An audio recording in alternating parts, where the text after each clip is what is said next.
چې نور امیر المؤمنین شیخ صاحب موږ ته اجازه وکړي زه خو داسې وایم که څه هم د دنیا د قوانین زما دې په الله قسم وي که دویمه شپه په بل ځای کې وکړم بیا په کوټه کې په الله دې مې قسم وي که دویمه شپه په بل ځای کې وکړم بیا په پېښور کې خو ارمان نو ته به دا به نه ځکه نصرت زموږ سره دی داسې دښمن مو دی داسې بزدله ته راسه د ده په تاریخ کې وګوره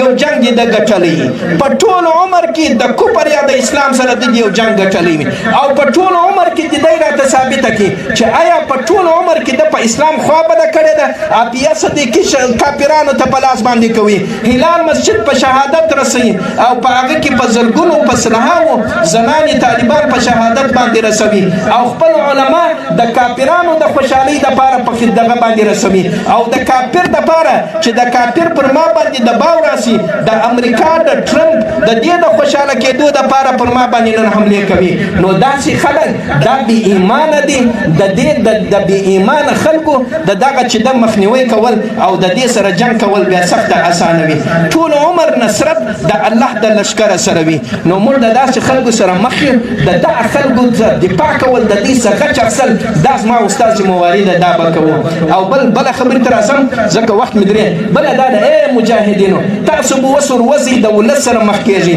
د داسې ولس سره وخت کېږئ چې د هغه زوی په شهادت رسېدلی د هغه ولس سره یو ځای کېږئ چې د هغه زوی او مژور د واده په ورځ باندې په شهادت باندې رسېږي د داسې ولس سره یو ځای کېږئ چې په ټوله کور کې به یو نفر چې وي هغه پاته وي د خدای په خاطر د دغو زړونه وساتئ د دې قدر وکړئ د دغه زړونه که مو نه وساتل الله تبارک وتعالی به بیا دا نظام چې د اراده راسه اخلي نو یو دا چې د سرحدونو ساتل به کوو د خپل